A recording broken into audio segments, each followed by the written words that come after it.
আসসালামু আলাইকুম। আমি ফারহানা নাসরিন, ফারহানা ফ্যামিলি ব্লগে আপনাদের জানাই স্বাগত। ইফতারে বেগুনি আলুর চপ একটা কমন আইটেম। এগুলা কম বেশি সবার ঘরে তৈরি করে থাকে। সেই জন্য প্রতিদিন বেসনের ব্যাটার তৈরি করতে হয়। যদি আমরা একদিন তৈরি করে সারা মাস সংরক্ষণ করে রাখি তাহলে ইফতারের কাজ অনেকটা সহজ হয়ে যায়। সেই জন্য আপনাদের সাথে আজকে শেয়ার করব কিভাবে বেসন প্রিমিক্স তৈরি করতে হয়। আশা করছি আপনাদের উপকারে আসবে। চলুন তাহলে দেখে নিই। বেসন প্রিমিক্স তৈরি করার জন্য একটি মিক্সিং বোল নিয়ে নিলাম আর একটা স্ট্রেনার নিয়ে নিলাম। এখন এর মধ্যে নিয়ে নিচ্ছি মেজারমেন্ট কাপের 2 কাপ বেসন গুঁড়া। আর এই বেসনগুলোকে আমি চেলে নিচ্ছি। অবশ্যই এটা চেলে নিতে হবে, নইলে বেসনের গোলাটা ভালো হবে না।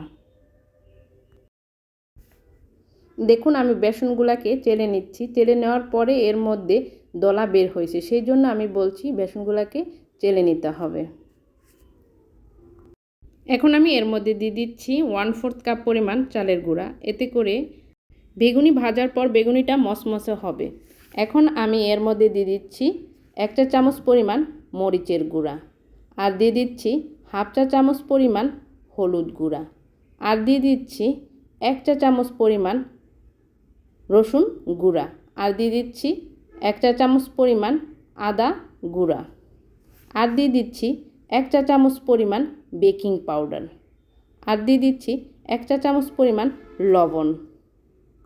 বেসনের মধ্যে শুকনো উপকরণগুলো দিয়ে দিলাম। এখন এগুলাকে ভালোভাবে মিশিয়ে নিচ্ছি। সেই জন্য একটি হ্যান্ড উইচের সাহায্যে শুকনো উপকরণগুলোকে বেসনের সাথে ভালোভাবে মিশিয়ে নিচ্ছি।